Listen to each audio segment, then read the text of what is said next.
वालेकुम अस्सलाम। मेरा नाम रफीक है और मैं पंजाब के एक छोटे से गांव का रहने वाला हूं। मैं अपने इलाके की मस्जिद का पेश इमाम हूं और मेरी उम्र 28 साल है। इमामत करते हुए मुझे 6 साल हो चुके हैं। 2 साल पहले मेरी शादी हुई थी, लेकिन अब तक मेरी कोई औलाद नहीं हुई। मेरी बीवी गुलशन मेरी कजन थी। मैं अपनी मां के साथ रहता हूं। हमारा ताल्लुक खाते पीते घराने से था।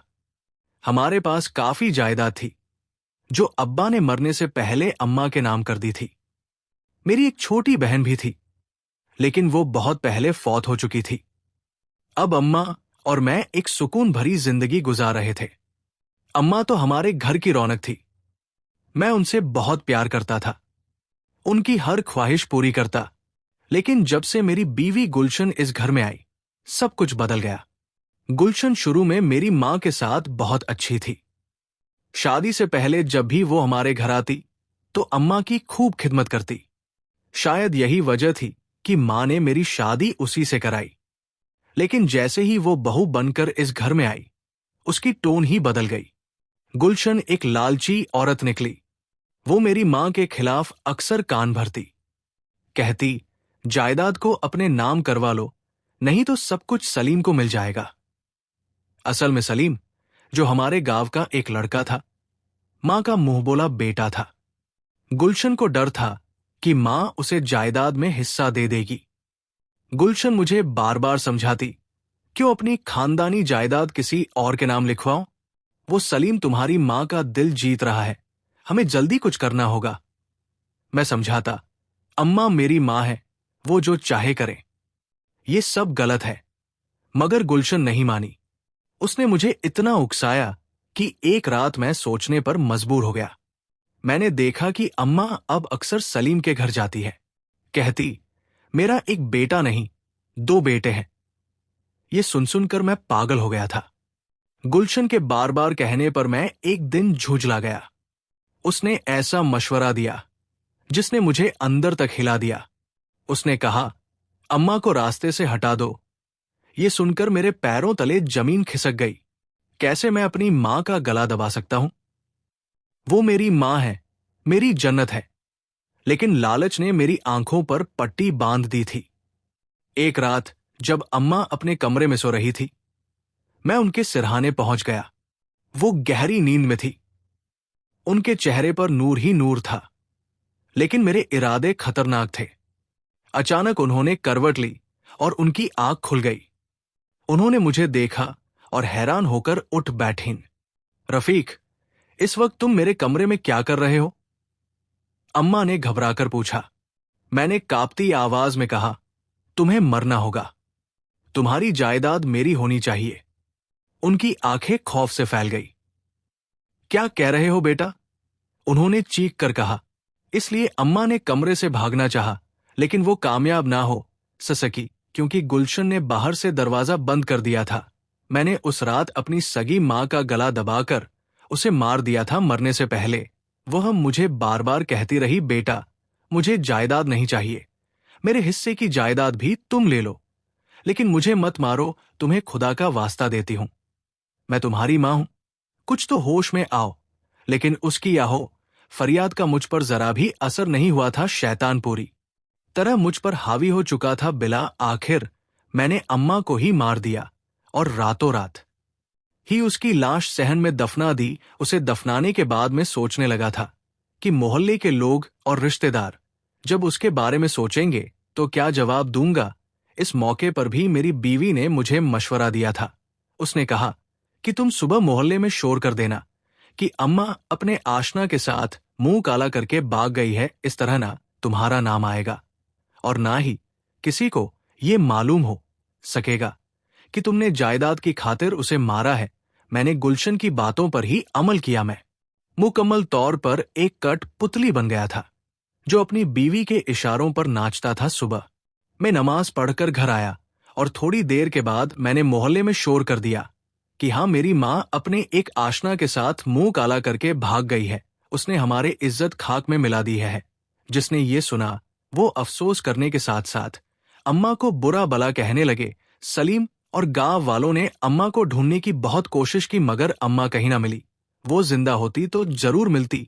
मैं इतना बहस और गठिया इंसान बन गया था कि मैं अपनी मां को मारने के बाद उस पर बदका के इल्जाम भी लगा रहा था। मुझे तो डूब के मर जाना चाहिए था। मेरे अंदर से खुदा का खौफ खत्म हो गया था।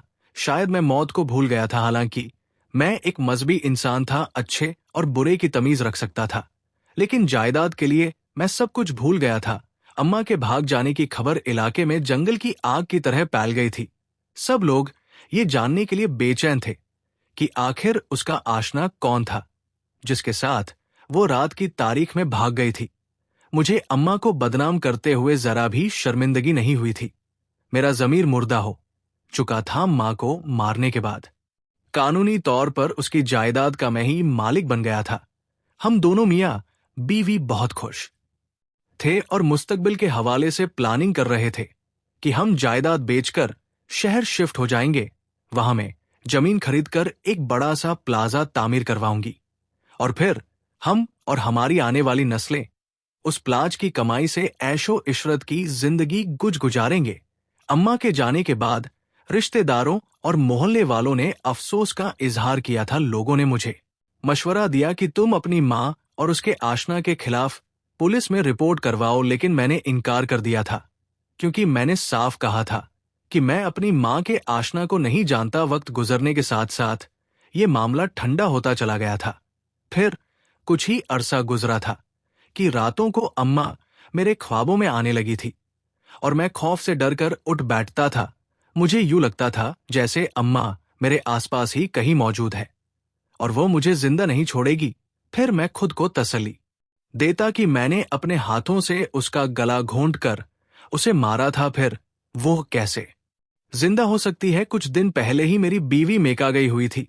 उसका मेका भी हमारे ही गांव में था। मैं घर पर अकेला होता था। अकेला घर मुझे काट खाने को दौड़ता था। अब तो अम्मा के ख्वाब में आने के बायस मुझे अकेले रहते हुए भी डर लगने लगा था। हालत ये हो गई थी कि मैं अपने ही साय से डर जाता था। इसलिए मैंने अगले दिन अपनी बीवी को घर बुला लिया था। वो शायद ये समझती थी कि मैं उसके बगैर नहीं रह सकता, इसलिए उसे बुलाया था। मैंने उसे ख्वाब के बारे में नहीं बताया था। दिन गुजरने के साथ साथ अम्मा के भाग जाने का मामला आहिस्ता आहिस्ता ठंडा होता जा रहा था। फिर इस बात को 6 महीने गुजर गए। लोग भी इस बात को भूल गए थे, मगर अम्मा हर दूसरे दिन मेरे ख्वाब में आती थी और कहती थी, रफीक बेटा, तुमने मुझे मारकर अच्छा नहीं किया। अल्लाह तुमसे पूछेगा इस दुनिया में भी और आखिरत में भी। आखिरत में भी तुम्हारा गर्बान पकड़ूंगी और पूछूंगी कि मेरा कसूर क्या था जो तुमने नाहक मुझे कत्ल कर दिया। हमारी शादी को 2.5 साल हो गए थे, लेकिन हम औलाद की नेमत से महरूम थे। गुलशन काफी दिनों से अपने मैके जाने की जिद कर रही थी कि मैं अम्मा के साथ शहर जाकर अपना चेकअप करवाना चाहती हूं। मैंने उसे मेके भेज दिया था और अपने कजन फलक शेर को घर बुला लिया था। फलक शेर मेरा हम उम्र था और गैर शादीशुदा था। एक दिन मैं इशा की नमाज पढ़ाकर मस्जिद से निकलकर घर की तरफ जा रहा था कि अचानक मुझे एक 70 या 80 साल के बड़े आदमी की आवाज सुनाई दी। वो कह रहा था, बेटा मेरी बात तो सुनते जाओ। मैं रुक गया और अंधेरे में देखने की कोशिश की, लेकिन वो बूढ़ा आदमी ठीक से दिखाई ना दिया। वो रोते हुए मुझे कहने लगा, बेटा मेरे घर काफी दिन से एक मयत पड़ी है। मैंने बहुत से लोगों से कहा है कि उसका जनाजा पढ़ा दो, लेकिन कोई मेरी बात सुनता ही नहीं। सब मजाक समझते हैं। तुम उसका जनाजा पढ़ा दो, लाश खराब हो रही है और बदबू पेल रही है। उस बुढ़े को हमारे गांव वाले आधा पागल कहते थे क्योंकि वो अजीब सी बातें करता था। मैंने उसकी बात को मजाक समझा और खामोशी से घर की तरफ चल दिया। पीछे से वो बूढ़ा आदमी मुझे आवाजें देता रहा, लेकिन मैंने नजरअंदाज कर दिया। मैंने सोचा कि जब दूसरे लोग इसे मजाक समझ रहे हैं तो मैं क्यों तवज्जो दूं? वो मुझसे भी तो मजाक कर रहा होगा। फिर मुझे ये भी ख्याल आया था कि कहीं वो मेरी मां की रूह ना हो जो उसकी सूरत इख्तियार करके मुझे डराने आती हो। ये सोच कर ही मैं दहल गया था। अब तो ऐसा रोज ही होने लगा था। मैं जब भी इशा की नमाज पढ़ाकर घर की तरफ रवाना होता तो वो बुढ़ा रोते हुए अंधेरे में कहीं चुपकर बैठा होता और हर रोज एक ही बात दोहराता। मैं उसकी शक्ल भी नहीं देखता था। मेरे दिल में खौफ गया था। मुझे उस बुढ़े से भी डर लगने लगा था। गांव में कोई भी मरता तो उसका जनाजा मैं ही पढ़ाता था। मैंने डर के मारे रास्ता ही बदल दिया था। मैं दूसरे रास्ते से घर जाने लगा। कुछ दिन तो मैं सुकून में रहा, लेकिन उस बुढ़े आदमी को मालूम हो गया कि मैंने उसी ही की वजह से अपना रास्ता बदल लिया है। ये छठे दिन की बात थी। जब मैं इशा की नमाज पढ़कर घर जा रहा था तो वो बुढ़ा अचानक अंधेरे से निकलकर मेरे सामने आ गया। यूं उसे अचानक अपने सामने आता देखकर मैं डर गया था। वो बुढ़ा आदमी बड़ा ही पुरसरार लग रहा था। उसने एक बड़ी सी चादर से खुद को डापारा में उसका जरिया जदा चेहरा वाज दिखाई नहीं दे रहा था। मैंने गुस्से से कहा, बाबा जी तुम्हें क्या मसला है? मैंने तुम्हारी वजह से रास्ता बदला है और अब तुम दोबारा फिर आ गए हो। मुझसे क्या चाहते हो? वह मेरे आगे हाथ जोड़े और कहने लगा, बेटा मैं तुम्हें खुदा का वास्ता देता हूं, मेरी बात का यकीन कर लो। मेरी घर में मयत मौजूद है, चलकर उसका जनाजा पढ़ा दो और उसको दफना दो। अल्लाह तुम्हें उसका अजर देगा। मुझे उस बुट्टे की बात पर यकीन नहीं आ रहा था। मैंने कहा, बाबा जी क्यों झूठ बोल रहे हो? मैं जानता हूं तुम्हारे घर में कोई मयत मौजूद नहीं है। वैसे भी मैं तुम्हें जानता ही नहीं हूं। तुम कौन हो और कहाँ रहते हो? मैं झूठ बोलकर उस बुढ़े से अपनी जान बचा रहा था। मैंने कहा कि तुम किसी और से कहो, वह जनाजा पढ़ा देगा। मेरा ख्याल था कि वो बुढ़ा मेरी बात समझ जाएगा और मेरी जान छोड़ देगा, लेकिन शायद वो उस दिन तैयार करके आया था कि वह मुझे अपने साथ अपने घर लेकर ही जाएगा। उसने मेरी बहुत मन्नतें किए, मेरे सामने हाथ जोड़े। आखिरकार मुझे शर्म और हया आ गई। मैं पहले ही बहुत गुनहगार था, इसलिए मैंने उसके साथ उसके घर जाने पर राजी हो गया था कि मैं मयत का जनाजा तो पढ़ दूंगा, लेकिन वो उसको दफनाने के लिए खुद ही किसी और आदमी से बात करेगा। वो मांग गया था और मैं उसके साथ छल पड़ा था। मुझे अपनी बीवी की भी फिक्र हो रही थी, क्योंकि आज उसने आना था और अब तक वो घर आ चुकी होगी। जब मैं घर पर नहीं पहुंच तो वो परेशान होगी। वह आदमी बूढ़ा होने की वजह से आराम आराम से चल रहा था। मैंने रास्ते में पूछा, बाबा जी क्या मयत का कोई वली वारिस नहीं है? क्या तुम्हारा भी कोई रिश्तेदार नहीं है जो उस मयत का जनाजा पढ़ाकर उसे दफना सके? वो कहने लगा, नहीं बेटा, मैं इस गांव में अकेला रहता हूं। मेरे सारे रिश्तेदार बहुत दूर रहते हैं। मैंने उस बुढ़ी से ये ना पूछा कि वह मयत किसकी है और लोगों ने इस बात पर तबार क्यों नहीं किया, लेकिन तज जरूर था। और आखिरकार मैं पूछे बिना रह ना सका। बुढ़े आदमी ने बताया कि तुम जनाजा तो पढ़ लो बेटा, फिर मैं बताऊंगा कि ये मयत किसकी है। थोड़े से सफर के बाद मैं उसके साथ एक घर में पहुंच गया। उसका घर काफी वीरान जगह पर था। उसके आसपास कोई घर नहीं था। मुझे अपनी टांगों पर कपक पहाट महसूस हुई।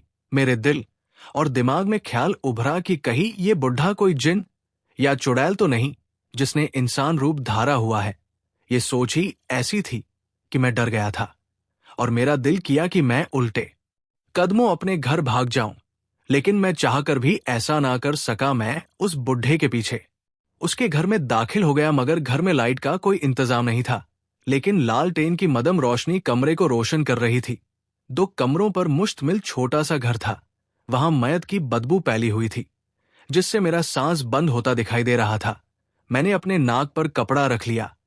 एक चारपाई पर एक मयत रख हुई थी जिस पर चादर थी।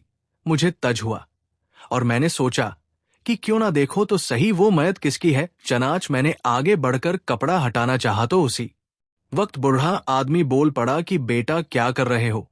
ये एक लड़की की लाश है, ना महरम को देखना गुनाह है। मैंने उस बुढ़े आदमी के कहने के बावजूद मयत पर से कपड़ा हटा दिया। जैसे ही मेरी नजर मयत के चेहरे पर पड़ी तो मेरी आंखें कुली की कुली रह गई। ऊपर का सांस ऊपर और नीचे का सांस नीचे रह गया।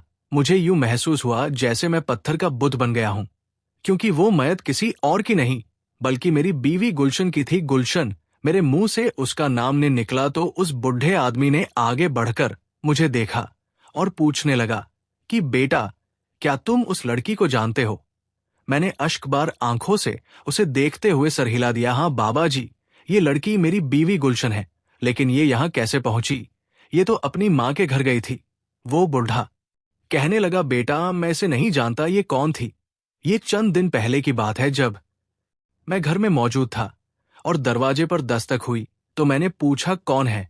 जवाब आया, खुदा के कोई मेरी मदद करो, मैं मर जाऊंगी। मैं फौरन बाहर आया, देखा तो ये लड़की मेरे घर के दरवाजे पर बैठी हुई थी। इसकी हालत बहुत खराब थी। मैंने पूछा क्या हुआ है तो कहने लगी, मुझे एक सांप ने डस लिया है और मेरी हालत खराब हो रही है, मुझे बचा लो। मैं उसे घर ले आया। मुझे मालूम नहीं था कि सांप का जहर कैसे निकाला जाता है। मैं बहुत परेशान हो गया था, मुझे कुछ समझ नहीं आ रहा था कि मैं क्या करूं। मेरे एक रिश्तेदार था जो बहुत दूर रहता था, वो जोगी था और सांप का जहर निकाल लेता था। मैं उसे बुलाकर ले आया था, लेकिन अफसोस मेरे आने से पहले ही ये लड़की मौत के मुंह में जा चुकी थी। मैंने लोगों से इस लड़की के बारे में पूछा, लेकिन यहां पर कोई भी इसे नहीं जानता था। एक औरत ने उसे नहलाया और कफन पहना ना दिया। मैं आसपास के लोगों के पास गया कि कोई इस लड़की का जनाजा पढ़कर दफना दे, लेकिन किसी ने मेरी बात पर यकीन नहीं किया। सभी मजाक समझते रहे। फिर मुझे किसी ने तुम्हारे बारे में बताया तो मैं तुम्हारे पास चला आया, लेकिन तुम भी यकीन नहीं कर रहे थे। तुमने भी मुझे डोंगी समझा था। शायद तुम मुझे कोई जिन या चुड़ैल समझ रहे थे। मैंने तुम्हारे चेहरे पर खौफ देखा था। फिर तंग आकर तुमने रास्ता ही बदल दिया था। मजबूरन मुझे तुम्हारे सामने आना पड़ा। मुझे यूं लग रहा था जैसे उस बुढ़े की आवाज मुझे कुओं से सुनाई दे रही हो। मेरी तो दुनिया ही उजड़ गई थी। इस बात का मुझे इदराक हो चुका था कि ये दुनिया मकाफत अमल है, जो जैसा करता है उसी के साथ वैसा ही होता है। मेरी बीवी गुलशन ने मुझे उकसा कर मेरे हाथों से मेरी मां को मरवा दिया था। उसने मेरी मां की जायदाद हासिल करने के बाद मेरे साथ मिलकर कैसे कैसे ख्वाब देखे थे, लेकिन अफसोस के ख्वाबों को पूरा करने से पहले ही वो अपने अंजाम का शिकार हो गई थी। मेरी मां भी मेरे हाथों से सिसक कर और एड़ियां रगड़ रगड़ कर मरी थी। उसने मुझसे बहुत इल्तजा की थी कि मैं उसे ना मारूं, लेकिन मुझे उस पर रहम नहीं आया था। और यही हालत मेरी बीवी की हुई थी। उसने भी तड़प तड़प कर जान दी थी। मैं गुलशन की मैं पर सर रखकर ऊंची आवाज में रोने लगा था। उस बुढ़े आदमी को मुझ पर तरस आ रहा था। उसने मेरे कंधे पर हाथ रखा और मुझे तसल्ली देने लगा, बेटा रोने से जाने वाला वापस तो नहीं आ सकता। जो होना था वो हो चुका। बस अल्लाह पाक इसकी मगफिरत करे। दुआ मांगो, अल्लाह ताला बड़ा गफूर और रहीम है। वो बड़ी से बड़ी गलती को भी माफ कर देता है। मैं उस बुढ़े को कैसे बताता कि इस बीवी की बातों में आकर जो गलती मैंने की थी वो ना काबिले माफी थी। गुलशन तो दुनिया में अपने अंजाम का शिकार हो गई थी। मेरे साथ क्या होने वाला था ये अल्लाह ताला ही जानता था। मैं अपनी मां का मुजरिम था। उसे दुनिया में भी रुस्वा किया था। मेरा अंजाम भी अच्छा नहीं होगा, मैं ये जानता था, क्योंकि जो किसी के साथ अच्छा नहीं करता तो फिर उसी के साथ भी अच्छा नहीं होता। मैं गुलशन की मैयत अपने घर ले आया और उसके घर वालों को भी इतना कर दी। फिर हमने उसे दफना दिया और उसकी मां ने मुझे बताया था कि वो अपनी एक सहेली से मिलने गई थी। उसने कहा था कि वो उसके साथ शहर जाकर अपना चेकअप करवाएगी। 2-3 दिन उसे लग जाएंगे, मगर उसे 5 दिन गुजर गए थे। अब तो गुलशन हमेशा हमेशा के लिए इस दुनिया से जा चुकी थी और मैं सारे जायदाद लेकर अकेला रह गया था। आज मेरी हालत पागलों जैसी हो गई है। मैं सारा दिन गांव की गलियों में फिरता रहता हूं, कोड़े कचरे पर सो जाता हूं। ना मुझे अपना होश है और ना ही किसी और का। सब मुझे पागल पागल कहते हैं और इसी तरह एक दिन में मर जाऊंगा और यही मेरी सजा है।